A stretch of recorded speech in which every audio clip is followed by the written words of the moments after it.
क्योंकि हम पब्लिसिटी पे इतना पैसा खर्च नहीं करते जितनी अदर बैंक करते। आइए बैंक में अकाउंट खुलवाइए और 4% आपको सेव और कम ब्याज दर पे ज्यादा सुविधाएं दे सके। हमारी 5 शाखाएं हैं। नौ सिर्फ रेलवे कर्मचारी को एसबीआई है, उसके मुकाबले लगभग दुगना ही है। आरडी पर बैंक क्या रेट ऑफ इंटरेस्ट, आरडी में क्या रेट ऑफ इंटरेस्ट है साल के लिए? और आरडी पे ब्याज भी बहुत जबरदस्त है। तो लोन के बारे में बैंक क्या सुविधा प्रोवाइड कराते हैं? और सीनियर सिटीजन के लिए 9.5% रेलवे यानी कि रेलवे नाम से ऐड करके बैंक की क्यों जरूरत पड़ी? डिविडेंड हर साल आपके सेविंग अकाउंट में आ जाता है। मैं कोई ऐसी स्कीम निकालूं। बात खत्म करने से पहले एक बात और कहना चाहूंगा। हेलो दोस्तों, आपका स्वागत आपके यूट्यूब चैनल कौशल राणा में। आज हम हाजिर हैं एक और मेहमान के साथ, और आज हमारे इस शो में हमारे साथ हैं हमारे वरिष्ठ ट्रेन मैनेजर साथी संजय वर्मा जी, जो नॉर्दर्न रेलवे कोऑपरेटिव बैंक के डायरेक्टर के रूप में इलेक्ट हुए हैं। आपका बहुत बहुत स्वागत। धन्यवाद। तो जैसा कि हम रेल कैडर से रिलेटेड बात नहीं करेंगे, फाइनेंस से रिलेटेड, बैंक से रिलेटेड बात करेंगे आज की वीडियो में। जी तो ये नॉर्दर्न रेलवे यानी कि रेलवे नाम से ऐड करके बैंक की क्यों जरूरत पड़ी? बैंक की जरूरत इसलिए पड़ी कि हमारे पूर्व में कर्मचारी बैंक में जाते थे, उनका शोषण होता था और मतलब उसके बाद भी उन्हें कोई बेनिफिट नहीं था। उन्हें पैसे की आवश्यकता है, बेटी की शादी करनी है, मकान टूट गया है, 50 दिक्कतें थीं, घर पे बीमार है, लेकिन ज़रूरत पे पैसा ना मिल पाए तो फिर क्या फ़ायदा। तो ये समस्याएं हमारी यूनियन के पास आई, डीआरएम साहब के पास आई। तो सबको बैठ के एक समाधान ये निकाला गया कि क्यों ना हम भी, जब हमारे पास सारी सुविधाएं उपलब्ध है, तो क्यों ना एक अपना बैंक खड़ा करा जाए। इससे हमारे कर्मचारियों को अचानक पड़ी हुई ज़रूरत के लिए हम पैसा मुहैया करा सकें और कम ब्याज दर पे ज़्यादा सुविधाएं दे सकें। तो इसलिए हमारी बैंक की स्थापना हुई और आज हमारी बैंक 3 डिवीज़नों में है। इलाहाबाद में भी है और कानपुर में है इसकी ब्रांच, बनारस में है, लखनऊ में है, आलमनगर और एक मुरादाबाद में। हमारी 5 शाखाएं हैं। Northern Railway Cooperative Multi State Bank, जी, ये इसका पूरा नाम हुआ। यानी कह सकते हैं कि कर्मचारियों को शोषण से बचाने के लिए, उनके हितों की जी रक्षा के बिल्कुल, लिए, बिल्कुल। आर्थिक रूप से उन्हें एक भरोसा दिलाने के लिए बैंक आर्थिक की रूप से स्थापना। हाँ, बिल्कुल। अब हम एक चीज जानना चाहेंगे, क्या इसमें खाते सिर्फ रेलवे कर्मचारी खोल सकते हैं या अन्य व्यक्ति भी अकाउंट ओपन कर सकते हैं? हमारी बैंक में चूंकि इसका नाम बैंक है तो इसके ऊपर भी आरबीआई है और बैंक हमारी सीबीएस है। पहली बात तो मैं ये क्लियर कर दूं कि सारा काम ऑनलाइन है और मतलब सारी संभावनाओं को दरकिनार करते हुए किसी का 5 पैसे भी ऐसे उधर नहीं हो सकते। पहली बात, सिक्योरिटी पूरी है बैंक की। और दूसरी बात, हमारी बैंक में आपने पूछा कि अकाउंट कौन कौन लोग खोल सकते हैं, कौन एलिजिबल है। तो रेलवे एम्प्लॉय के अलावा उनकी फैमिली या अदर पर्सन भी उसमें अकाउंट ओपन कर सकते हाँ जी जी। हैं। तो यानी आप कहना चाह रहे हैं कि रेलवे एम्प्लॉय के अलावा भी बाकी सामान्य लोग भी यहाँ बैंक अकाउंट ओपन कर सकते हैं? बिल्कुल बिल्कुल। ठीक, तो बाकी कर्मचारी की बात कर रेल से अलग, वो यहाँ अकाउंट ओपन कराएं या रेल कर्मचारी कराएं, तो सेविंग अकाउंट में जो इंटरेस्ट है वो क्या मिलेगा? उसका 4% इंटरेस्ट है। कोई भी जो भी अकाउंट खोलेगा सेविंग, उसका 4% इंटरेस्ट है। और अदर्स बैंक के मुकाबले सबसे बड़ी बैंक जो हमारी एसबीआई है, उसके मुकाबले लगभग दुगना ही है। हाँ, ये तो हम अपनी फाइनेंस इतना बड़ा बेनिफिट है, लेकिन कुछ कर्मचारियों को और पब्लिक को पता नहीं है, इसलिए हमारे यहाँ अकाउंट इतने ज़्यादा ओपन नहीं हो पाते, क्योंकि हम पब्लिसिटी पे इतना पैसा खर्च नहीं करते जितनी अदर बैंक कर रही है। तो मैं आपके चैनल के माध्यम से बताना चाहता हूँ सभी को कि आप आइए बैंक में अकाउंट खुलवाइए और 4% आपको सेविंग पे ब्याज मिलेगा इसका। तो सेविंग फायदा यानी कि सेविंग अकाउंट पर 4% एक अच्छा ब्याज है। जी। तो आपको ये जानकारी आज हम दे रहे हैं। तो आप किसी और बैंक में जहाँ सेविंग अकाउंट में इंटरेस्ट कम है, तो आप अपना account northern Railway cooperative bank में जी खोल जी सकते हैं। बिल्कुल बिल्कुल। ठीक है। सेविंग अकाउंट के बाद आगे इन्वेस्टमेंट की बात करते हैं हम। तो आज भी जितने भी इन्वेस्टमेंट टूल्स हैं उसमें अगर कोई भी व्यक्ति करेगा, सेफ टूल्स की बात करेगा, तो एफडी और आरडी। जी तो जी। सबसे पहले बात करते हैं एफडी। एफडी पर बैंक क्या रेट ऑफ इंटरेस्ट देता है? हमारे यहाँ एफडी मिनिमम 3 इयर्स के लिए होती है और इस पे समान आदमियों के लिए 8% और सीनियर सिटीजन के 8.5% का ब्याज इसमें रखा गया है। अच्छा, 3 साल का यहाँ लॉक इन पीरियड है और रेट जी ऑफ इंटरेस्ट 8% और 8.5%। जी जी 8.5% सीनियर सिटीजन के लिए। एफडी के बाद अगला इन्वेस्टमेंट टूल्स है आरडी। जी जी। तो आरडी में क्या रेट ऑफ इंटरेस्ट है? आरडी तो बहुत ही फ्लेक्सिबल है हमारे यहाँ।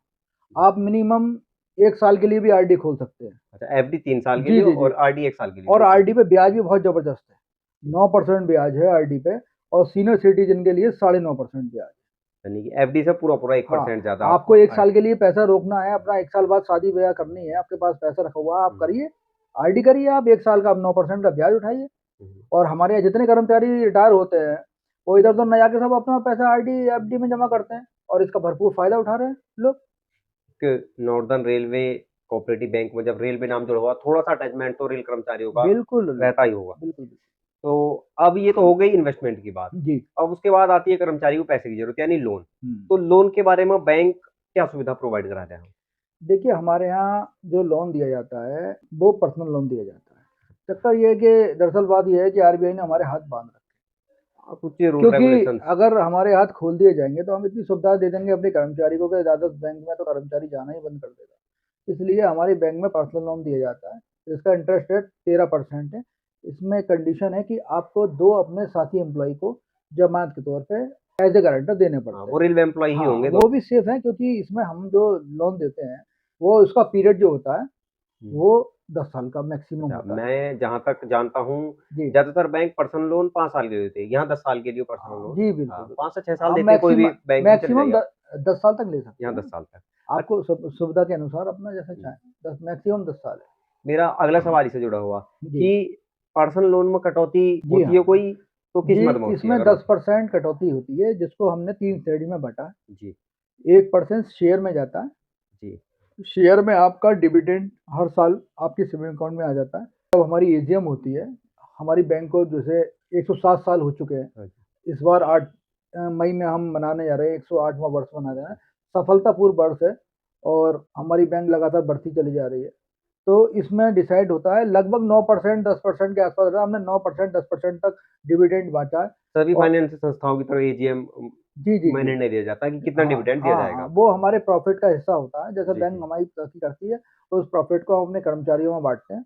तो जो है इसका हम लगभग 9 से 10% साल का देते हैं शेयर पे। हम्म, और जो इसका सीटीटी कटता है, वो कटता है 7%, अभी 7% कट रहा है। जी तो 7% पे हम 4% का ब्याज, सॉरी 6% का ब्याज साल का हम देते हैं, जो उसका खाते में अपना जमा होता रहता मतलब है। ऑटो क्रेडिट होता जी, रहता है। ऑटो ठीक क्रेडिट ठीक।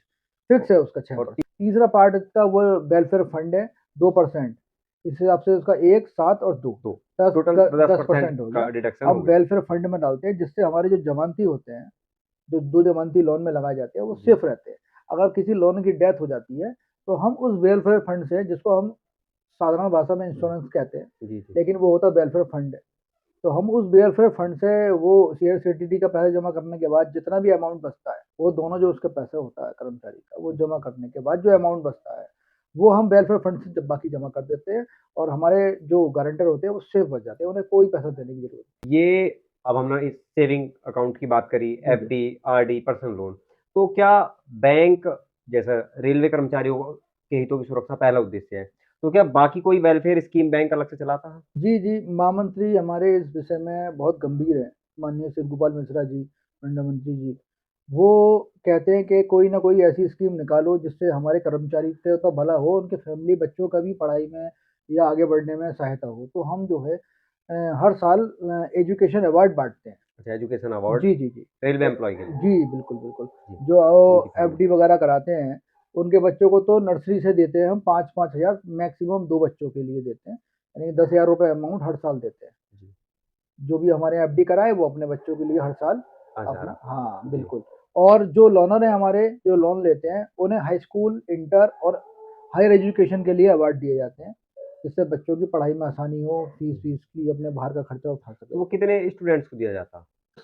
लगभग सभी को दिया जाता है, जितने फॉर्म आते हैं, अभी तक किसी के हमने वापस नहीं करे। यानी हम एलिजिबिलिटी के आधार पर जो भी वहाँ हाँ, हाँ। क्राइटेरिया हम फुलफिल करेंगे। मैक्सिमम लोगों को देने का प्रयास करते हैं और हर बार हम इसमें सफल हो रहे हैं अभी तक तो, कि जितने भी फॉर्म आए सभी को दिया जाए एजुकेशन अवार्ड। क्योंकि जो हमने पैसा कमाया है, हमने कर्मचारियों से ही आता है हमारा, और हम उस फंड को कर्मचारियों में ही बाँटना चाहते हैं। ये किसी बनिए की, साहूकार की संस्था नहीं है, ये कर्मचारियों की खुद की संस्था है। और महामंत्री जी का कहना है कि अपने कर्मचारी को, बच्चों को आगे बढ़ाने के लिए इस फंड को उनमें वितरित कराई जाए। यानी मिनिमम प्रॉफिट पर काम करने जी, वाली बिल्कुल, संस्था बिल्कुल, बिल्कुल। रेलवे कर्मचारियों के हितों की रक्षा की बात करती हुँ। है। तो आज आपने हमारे चैनल के माध्यम से बहुत सारे दर्शकों को ये सारी जानकारी दी। आपका बहुत बहुत धन्यवाद। मैं बात खत्म करने से पहले एक बात और कहना जी चाहूँगा। जो कर्मचारी हमारे रिटायर्ड हो जाते हैं, रेल सेवा से सेवानिवृत्त हो जाते हैं, उनका शेयर सिटी का जो पैसा रहता है, सीटीडी का जो पैसा हाँ, बताया आपने वो भी जी। निकालने के लिए बहुत आसानी है। एक फॉर्म नंबर 26 मिलता है, आपके माध्यम से बताना चाहता हूँ। आप अपना पीपीओ की कॉपी, आधार कार्ड, पैन कार्ड के साथ वो फॉर्म नंबर 26 फिल करके जमा करिए। आपका same day account saving account में आपका सारा पैसा जो अब तक जमा था वो मैं ब्याज के आपका पैसा इसमें आ जाए। अच्छा, यानी जो पर्सनल लोन के समय उसका जी जी डिडक्शन जी हुआ, उसका 6% तो और इंटरेस्ट ऑटो क्रेडिट होता रहा अकाउंट में, जी और जी उसके बाद जब रिटायर हुए तो आप एक सामान्य सी प्रोसीजर के माध्यम से बिल्कुल वो अपने अकाउंट में बिल्कुल ले बिल्कुल सकते हैं। तो ये सारी योजनाएं थी नॉर्दर्न रेलवे कोऑपरेटिव बैंक द्वारा जो कर्मचारियों के हित के लिए उपलब्ध कराई जाती हैं। तो हम अपने सभी दर्शकों को जानकारी देना चाहते हैं कि ये सारी योजनाओं के बारे में चैनल में वीडियो में जानकारी दी गई, और अगर आपका कोई भी सवाल है तो जी आप वीडियो में कमेंट कर सकते हैं और उसका जवाब हम अगली वीडियो में देने का प्रयास करेंगे। तो सभी दर्शकों का बहुत बहुत धन्यवाद, और हमें समय देने के लिए संजय वर्मा जी आपका बहुत बहुत धन्यवाद। बिल्कुल धन्यवाद।